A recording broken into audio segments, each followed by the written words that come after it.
I just want to show you what our, this is our home food forest, if you will. Most of these are native trees. This is a ziziphus, otherwise referred to as a jujube tree. It's got all kinds of these little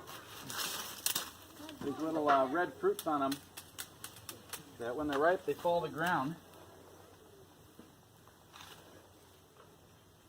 And they taste like dried apple. So when they're ripe, they're dry. And that's real handy because then they keep forever. They'll keep for a year, 2 years, 3 years. And it's just loaded this year. This is a wild one. It popped up from seeds that spit out right behind our house and grew up. So food doesn't get cheaper than that. This is a savonier tree. It's got a slightly bittersweet fruit. Once you get used to it, it's kind of addicting. And it's anti-parasitic. So you eat it, you don't have any parasites, which is really handy in this part of the world. Oh, I love you. This is a moringa tree.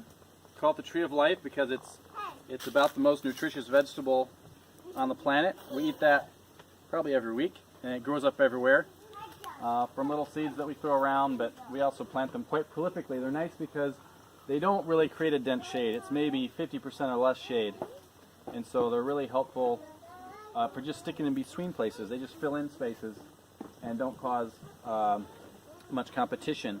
They have almost a succulent tuber, so you can chop them down to the ground, and when the rain comes, they'll grow right back. This right here is a native tree from the bush that is appreciated mostly for the strength of the wood. We use them as poles in building. So every few years we'll chop that down and use the pole to build some of our shade structures, our awnings and things. Here's a lime tree that produces prolifically in the rainy season.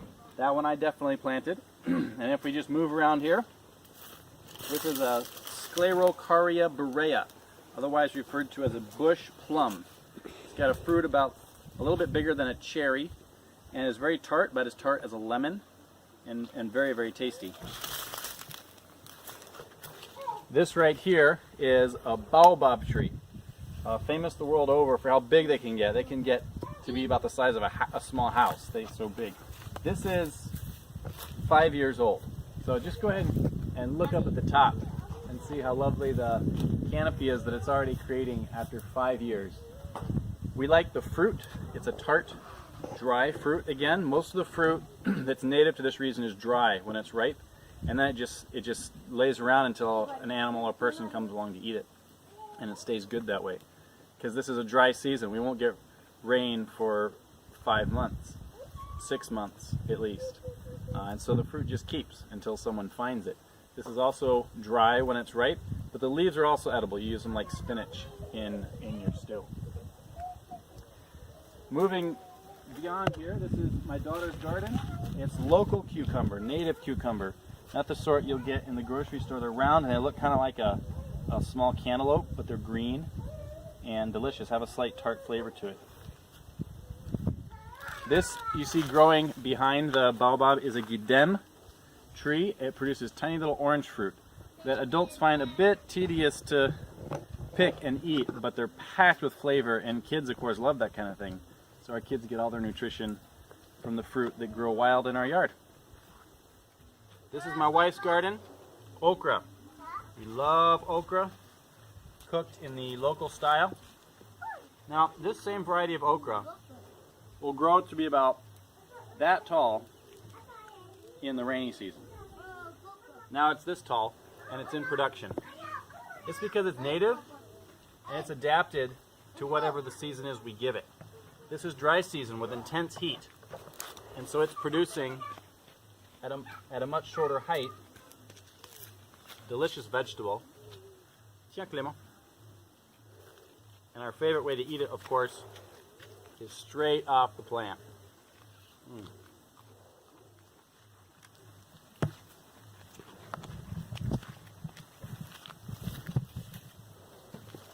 In the rest of the garden, we have some traditional European crops. I should probably call them Asian. We have beets, we have green peppers, we have cucumbers, we have melons growing all over the ground. And it takes a lot of water, but we're trying to minimize the use of water and maximize its effect. So what I do in a garden bed like this, say 1 meter by 3 meters, is I'll dig down about 50 centimeters and just fill it with brush. And then stomp on it, pack it down, get that brush nice and flat, sprinkle a little compost on it to inoculate it with the biology, and then lay a bunch of soil on top of that, and then put a thin layer of compost on. And then what I do is I dig some furrows into that top layer of dirt, and I plant in between the furrows where it's down. And that way when we water, that dip in the dirt is holding all the moisture in there. And then we mulch over the whole thing with straw. And what we have locally abundantly is peanut shells. We have mountains of peanut shells just outside of town. So we haul in the peanut shells, cover the ground with it, and as you can see, we have a lush garden with nearly 0% atmospheric humidity and high temperatures. It works really well.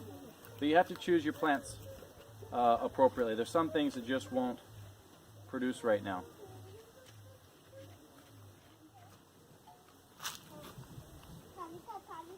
Over here is a tree we definitely planted, a papaya tree.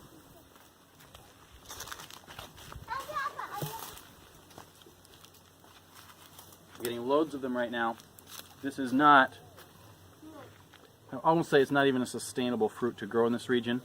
We water, probably give it 20 to 40 liters a day to get papaya fruit. But my goodness, once it starts producing, it's amazing.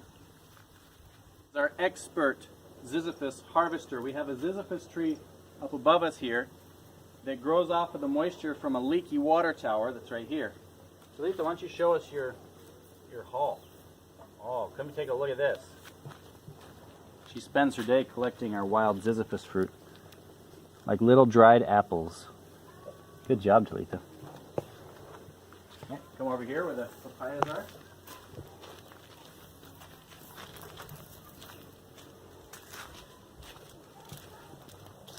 Now, these papaya trees are grown very sustainably. This is a concrete slab I'm on right here where we wash all our laundry. So all that water filters through an enormous amount of mulch and feeds the papaya trees. We're harvesting probably 3 or 4 papayas a day right now. Let's see how more we can get.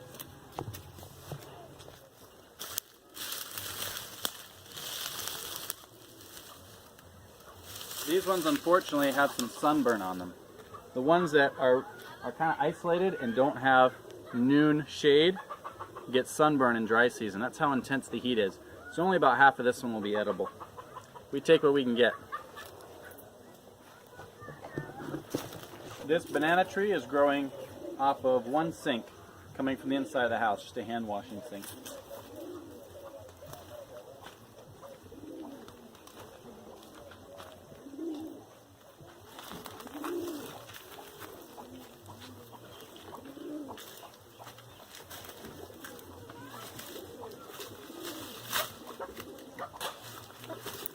There's a wasp nest up there. I got lucky on that one. They're mad. This is a Guidem tree that's in production. There are these lovely orange fruits here. And this one, they even have nectar seeping out of them. And they're tiny, but if you have the patience to gather them all, they're absolutely delicious. Think of a cross between a peach and a passion fruit. Just tasty.